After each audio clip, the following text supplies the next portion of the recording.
Le terme doctrine, du latin doctrina, signifie enseignement, instruction, désignant à la fois l'acte d'enseigner et ce qui est enseigné. Paul Lula, Saine Doctrine, intime. 1, 10, 2 Tim.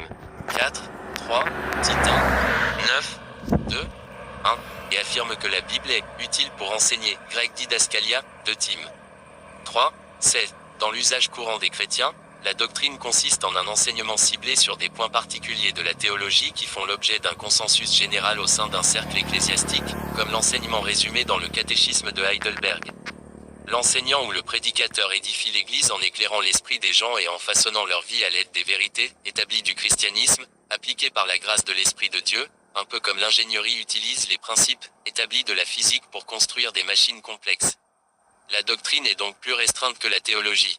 Comme l'observe David Wells, la doctrine est le résumé clair de ce que la Bible enseigne sur n'importe quel sujet, tandis que la théologie développe la doctrine afin de l'organiser, d'explorer ses relations, de défendre sa véracité et de relier ses implications à d'autres domaines d'étude.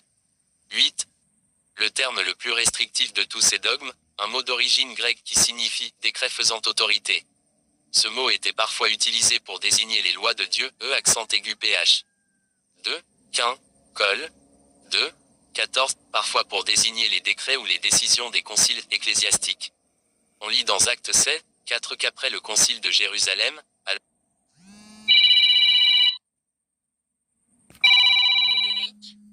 le plus restrictif de tous ces dogmes, un mot d'origine grecque qui signifie « décret faisant autorité ». Ce mot était parfois utilisé pour désigner les lois de Dieu, accent aigu ph. 2. Quin, col. 2. 14. Parfois pour désigner les décrets ou les décisions des conciles ecclésiastiques. On lit dans Actes 7, 4 qu'après le concile de Jérusalem, alors que Paul et Timothée parcouraient les villes, il leur transmettait les décrets, dogmata, à observer, qui avaient été ordonnés par les apôtres et les anciens de Jérusalem. Bien que certains auteurs parlent de la théologie systématique comme dogmatique, en particulier chez les réformés néerlandais, le terme dogme est généralement réservé aux doctrines bibliques fondamentales officiellement établies dans les déclarations confessionnelles d'une Église en tant que partie intégrante de l'identité fonctionnelle de celle-ci, comme le credo des apôtres. Herman Bavinck, 1854 à 1921, a écrit « Les dogmes religieux ou théologiques ne doivent leur autorité qu'à un témoignage divin ». 9. Il ajouta « Chez les théologiens réformés, par conséquent, la proposition suivante revient sans cesse, le principe dans lequel tous les dogmes théologiques se résumaient, Dieu l'a dit.